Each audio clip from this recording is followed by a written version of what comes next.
Hello friends, आपका स्वागत है हमारे यूट्यूब चैनल स्टडी 26 पर। आज के वीडियो में हम लोग देखेंगे जो बच्चे थर्ड सेमेस्टर में है ना, तो उनके सिलेबस को देखेंगे आज। तो थर्ड सेमेस्टर के जो भी बच्चे होंगे तो आप इसको अच्छे से समझने का प्रयास कीजिएगा कि साइकोलॉजी यानी मनोविज्ञान का आपका सिलेबस क्या है उसको देखिएगा।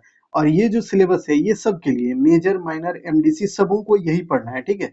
तो ये तो मेजर पेपर थर्ड का है, और मेजर पेपर थर्ड के अलावा मेजर पेपर फोर भी आपको पढ़ना होगा जो मेजर पेपर लिए होंगे उनके लिए। बाकी थर्ड यानी कि सबके लिए है ये, ठीक है।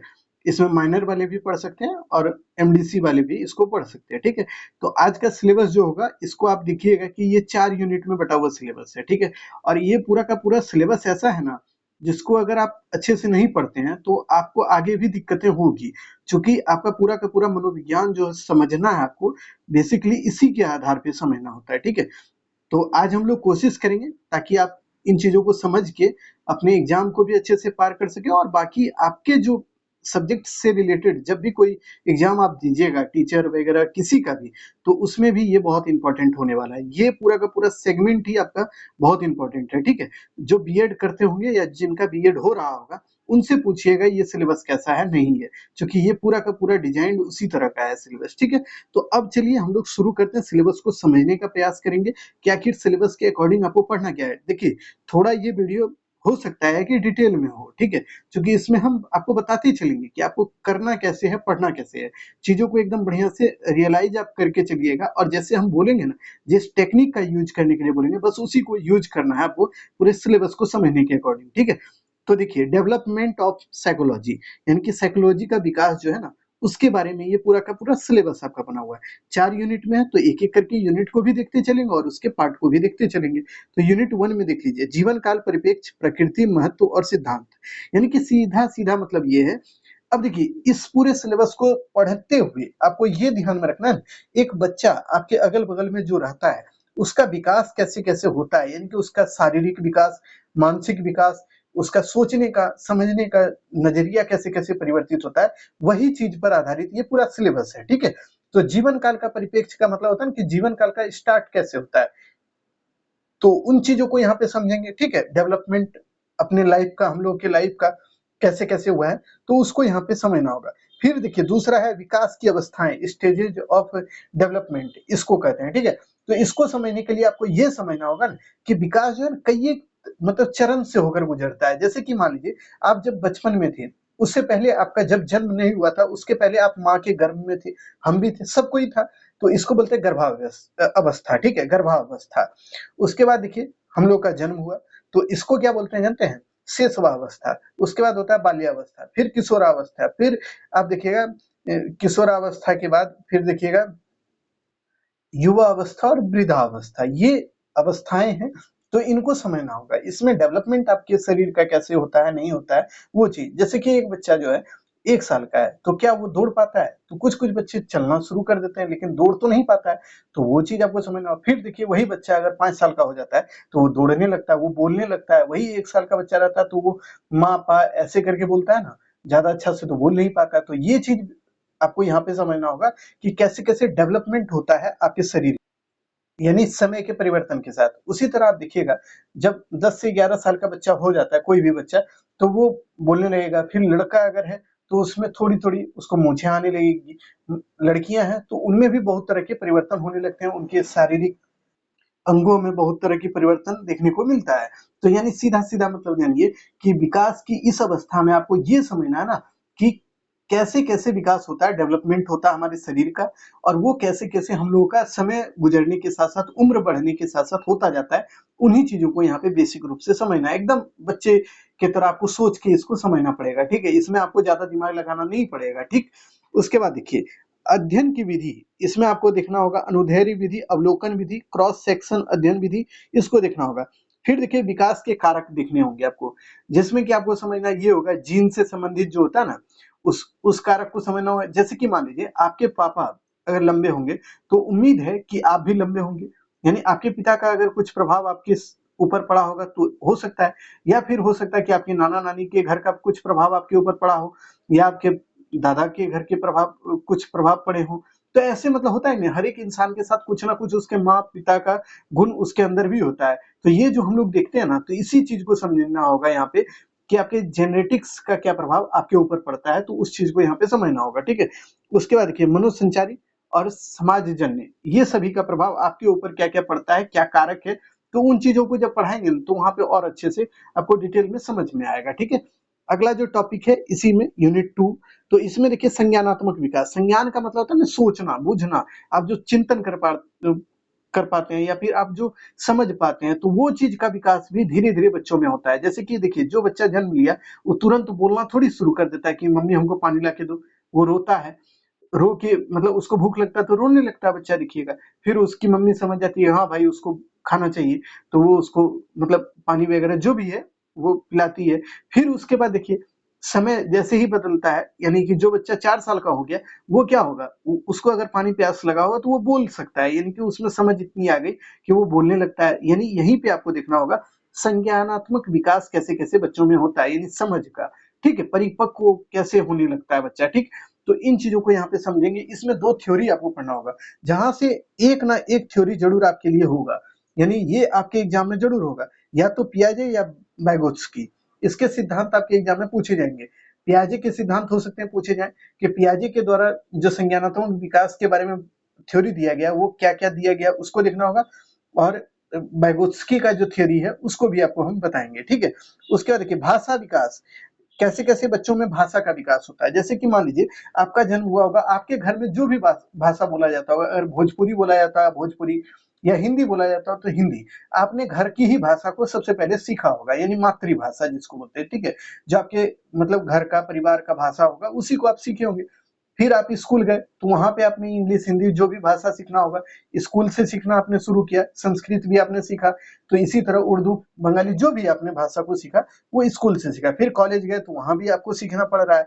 तो ये जो भाषा का विकास बच्चों का होता है, यानी कि समय अनुसार होते रहता है, इसमें परिवर्तन भी होता है। एक आदमी कई एक भाषा को जान सकता है, सीख सकता है, तो यही चीज आपको समझना होगा यहाँ पे, ठीक है। और उसमें चोम्स्की का सिद्धांत है भाषा को लेकर, ठीक है। इसने बोला है कि देखिए हर एक इंसान में एक एलईडी लगा होता है, यानी कि ये बताएंगे लैंग्वेज एक्वेशन डिवाइस लगा होता है, एक्वायर वाला जो होता है ना, यानी कि वो किसी भी भाषा को एक्वायर कर सकता है, यानी सीख सकता है। ये चोम्स्की बोलता है, तो वो आपको बताएंगे जब इसके सिद्धांत को हम पढ़ाएंगे तब, ठीक है।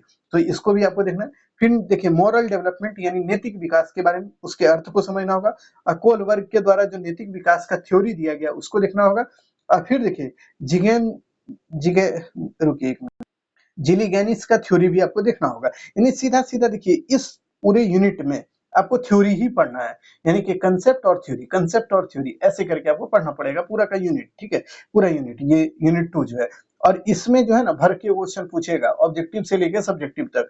तो इसमें आपको बताएंगे ऑब्जेक्टिव कैसे पूछेगा और सब्जेक्टिव कैसे पूछेगा, दोनों चीज आपको बता देंगे, ठीक है। इसका क्लास बहुत जल्द आपको शुरू हो जाएगा, क्योंकि हम लोग कोशिश करेंगे पहले ये सेगमेंट वाइज चलेंगे कि जो इसका एकदम क्रोनोलॉजी में है ना पूरा उसी को खत्म करेंगे पहले, ठीक है। और उसके बाद जो चीजें इससे इतर है यानी अलग ढंग की है उसको अंतिम में करेंगे, ठीक है। जो इंपॉर्टेंट होगा पहले उसको निकाल देंगे, ठीक। अब देखिए यूनिट 3 को भी देख लीजिए। यूनिट 3 में आपका क्या क्या है, तो इसमें है शारीरिक विकास, यानी कि बच्चे का शारीरिक विकास कैसे होता है, कैसे उसका हाइट बढ़ता है, कैसे उसका वेट बढ़ता है, कैसे उसके देखिएगा रंग रूप में परिवर्तन होता है, उसकी आवाज बदलती है। यानी देखते होंगे लड़का का आवाज आपने देखा होगा, जो बच्चा है उसका कितना प्यारा आवाज रहता है, जैसे जैसे लड़का बड़ा होता है उसका देखिए आवाज में भारीपन आने लगता है, यानी कि आवाज उसका कड़ा होने लगेगा, यानी बोली उसकी भारी होने लगेगी। तो वो चीज जो परिवर्तन होता है उस चीज को भी देखना पड़ेगा आपको। शारीरिक शारीरिक विकास का सब पहलू को देखना होगा, कैसे उसके मसल्स का विकास होता है, कैसे कैसे वो चलना शुरू करता है, बोलना शुरू करता है, ये सब चीजें आपको यहाँ पे देखनी होगी। फिर भावात्मक इमोशनल डेवलपमेंट कैसे होता है कि बच्चा इमोशनल ब्लैकमेल भी करता है। देखिएगा आप कभी आपके घर में भी कोई बच्चा होगा, ऐसे सोचिएगा कि आपके घर में कोई बच्चा है छोटा सा, उस अगर वो मोबाइल चलाना बहुत पसंद करता है, अगर उसको मोबाइल दे दिए तो वो खुश रहेगा। अगर उससे मोबाइल आपने छीन लिया कि नहीं नहीं मोबाइल नहीं देखो, तो आप देखिएगा रोने लगेगा, और रोने लगेगा वो तो आपके घर वाले ही बोलेंगे कि अरे दे दो छोड़ो हटाओ। तो वो यानी कि उसके अंदर एक भाव है, क्या जानते हैं, इमोशनल ब्लैकमेल करने का, वो आपके साथ करने लगता है। तो यही चीज आपको समझना होगा कि भावात्मक विकास कैसे होता है, यानी अच्छा खराब जो आपके अंदर होता है, प्रेम घृणा ये सब जो द्वेष, ये जो चीजें हमारे अंदर होती है ना, इसका विकास कैसे-कैसे होता है, तो उस चीज को देखिएगा, यानी भावात्मक विकास को आपको समझना होगा, इमोशनल डेवलपमेंट इसको बोलते हैं, ठीक है। उसके बाद देखिए विकास को प्रभावित करने वाला कौन-कौन सा कारक है, उसको देखना होगा। इसी में आपको देखना होगा, अगला यूनिट में उसको दे दिया अलग से, लेकिन यहाँ पे आपको देखना ये होगा कि विकास को प्रभावित करने वाले कारक में सबसे महत्वपूर्ण होता है परिवार होता है, स्कूल होता है, एनवायरनमेंट होता है, आपके आस-पड़ोस के लोग हैं, ये सभी आपके डेवलपमेंट को प्रभावित कर सकते हैं। या फिर आपके शारीरिक विकास को अगर प्रभावित करने वाला कारक आप देखिएगा, तो उसमें आपका खाना-पीना अगर अच्छा नहीं है, तो आपका शारीरिक विकास अच्छा नहीं होगा। उसी तरह आपका रहन-सहन भी बढ़िया नहीं है, तो आपका शारीरिक विकास नहीं अच्छा होगा। आप अगर साफ-सुथरा नहीं रहते हैं, तो आपको कई एक तरह की बीमारियाँ हो सकती है। तो ये चीज़ें आपको यहाँ पे देखनी होगी, यानी आपके विकास, यानी आपके शारीरिक विकास को कौन प्रभावित करता है, आपके भावात्मक विकास को कौन प्रभावित करता है, यहाँ आपको ये भी देखना होगा, आपके संज्ञानात्मक विकास को कौन प्रभावित करता है, कौन-कौन से कारक हैं। तो उन चीज़ों को यहाँ पे डिटेल हम लोग को देखना ही पड़ेगा, ठीक है? तो उस चीज़ को भी ध्यान में रखना है। उसके बाद देखिए इरिक्सन का मनोसामाजिक सिद्धांत जो है, उसको देखना होगा, इरिक्सन वाला, ठीक है? तो ये टॉपिक आपका यूनिट 3 में था। अब देखिए यूनिट 4 में भी आपका कुछ है, तो उसको भी देख लीजिए। सामाजिक संदर्भ में विकास, यानी आपका हमारा सबका विकास हुआ है एक समाज में। जैसे कि आप मान लीजिए आपका जन्म हुआ, तो आपका विकास कैसे होगा? आप जन्म लिए, तो आप अपने मम्मी-पापा, आपके मम्मी-पापा अपने पास कुछ देर रखते होंगे, आपके दादा-दादी के पास आप रहते होंगे, फिर आपके चाचा-चाची के पास, ऐसे करके आपके पूरे परिवार के लोग आपको आपकी देख-रेख करते होंगे ना बचपन में। तो यही चीज़ है कि परिवार के द्वारा आपके विकास में कैसा संदर्भ, यानी कि सामाजिक विकास जो आपका परिवार से शुरू होता है ना, तो वही चीज़ देखना होगा। इसीलिए बोला जाता है ना कि बच्चों, जो भी बच्चे हैं ना, उसके पहले गुरु जो होते हैं ना, उसके मम्मी-पापा होते हैं, ठीक है? जो उसको ये चीज़ सिखाते हैं, अच्छा क्या है, बुरा क्या है, कैसे बोलना है, नहीं बोलना है, आपके अंदर क्या व्यवहार होना चाहिए, ये सभी चीज़ें कौन सिखाता है आपको? आपके परिवार सिखाते हैं, ठीक है? तो यही चीज़ आपको देखना होगा यहाँ पे। उसके बाद जैसे आप स्कूल जाने लगिएगा, तो स्कूल के द्वारा आपको क्या, स्कूल में आप क्या-क्या चीज़ें सीखेंगे, वो चीज़ आपको देखना होगा। पड़ोसी का भी आपके ऊपर प्रभाव होता है, यानी कि आपका पड़ोसी, आप निकलते होंगे तो आपको हो सकता है कि आपका, मान लीजिए आपका पड़ोसी अच्छा नहीं है, तो आपके लिए वो एक तरह से कहीं न कहीं आपको दिक्कत होता होगा उस व्यक्ति से। हो ऐसे भी अमूमन आप देखिएगा, किसी का पड़ोसी अच्छा होता ही नहीं है। सबको लगता है कि अब मेरा पड़ोसी सबसे खराब है, ठीक है? तो ये चीज़ आप सोचते हैं, बट आपके पड़ोस से भी आपको बहुत कुछ सीखने को मिलता है। जैसे कि बड़े लोग हैं, बुजुर्ग लोग हैं, तो वो आपको बहुत चीज़ें सिखा देते हैं, यानी कि आपको बताते हैं कि भाई कैसे रहना चाहिए, कैसे क्या करना चाहिए। तो ये चीज़ भी आपको देखना होगा कि पड़ोसी का आपके, जो कोई भी बच्चा है, उसके ऊपर क्या प्रभाव पड़ता है, ठीक है? उसके बाद देखिए मीडिया का क्या प्रभाव पड़ता है। आज के समय में आप जानते हैं कि इन्फॉर्मेशन टेक्नोलॉजी इतना व्यापक रूप से विस्तृत हो गया है ना, फैल गया है पूरे विश्व में, कि इसका प्रभाव हमारे ऊपर हर दिन पड़ता है। तो मीडिया का भी प्रभाव आपको देखना होगा, यानी फैमिली, उसके बाद आपको क्या देखना है, स्कूल देखना है, फिर आपको पड़ोसी देखना है और फिर आपको मीडिया देखना है। ये सब का प्रभाव जो आपके ऊपर पड़ता है, यानी कि आप इससे क्या सीखते हैं और क्या इससे नकारात्मक, सकारात्मक दोनों प्रभाव आपको देखने होंगे, ठीक है? यानी सीधा-सीधा ये कहें तो पूरा का पूरा ये यूनिट आपका पूरा ये मतलब आपके विकास को प्रभावित करने वाले कारक से संबंधित है, ठीक है? यानी सोशल डेवलपमेंट बच्चों का कैसे होता है, वही चीज़ देखना है कि बच्चों में सोशल डेवलपमेंट, यानी वो समाज से कैसे जुड़ता है। जैसे कि आप ही देखते होंगे, आप अपने अड़ोस-पड़ोस के लोगों से बढ़िया से बात करते होंगे, तो वो कैसे होता है? धीरे-धीरे हुआ ना, आपका जन्म हुआ, धीरे-धीरे आपके मम्मी-पापा बोले होंगे कि आपसे बड़े हैं, उनको प्रणाम करो, ये करो, वो करो, तो ये सब क्या है? ये सोशल डेवलपमेंट है। तो यही चीज़ यहाँ पे पूरा का पूरा देखना होगा यूनिट 5 में। यानी देखिए टोटली जो यूनिट आपका है पाँचों, इसमें आपको बेसिक रूप से ये ध्यान में रखना है कि आप जब भी पढ़िएगा तो एक आपको दिमाग में ये चीज़ एकदम सेट रखना है ना, कि बच्चा के ही व्यू से आपको देखना होगा कि एक बच्चा कैसे-कैसे क्या चीज़ सीखता है, हम कैसे-कैसे सीखते हुए बड़े हुए। यानी ये पूरा का पूरा आपके प्रैक्टिकल लाइफ से है, यानी कि आपने जो ज़िंदगी को जी लिया है ना, उसी से रिलेटेड ये पूरा टॉपिक है, ठीक है? और जो आप नहीं जिए हैं उसको भी आपको देखना पड़ेगा कि आगे आप कैसे ज़िंदगी अपना, मतलब आपको जीना है, ठीक है? तो उन चीज़ों को भी यहाँ पे कवर अप करना होगा। तो यही चीज़ें हैं टॉपिक से रिलेटेड, आपके एग्ज़ाम से रिलेटेड। इन चीज़ों को हम लोग देखेंगे बारीक-बारीक से, मतलब कि जैसे-जैसे आप बोलिएगा, और इसमें मैराथन के ही द्वारा पूरा का पूरा यूनिट खत्म कराने का प्रयास भी रहेगा मेरा।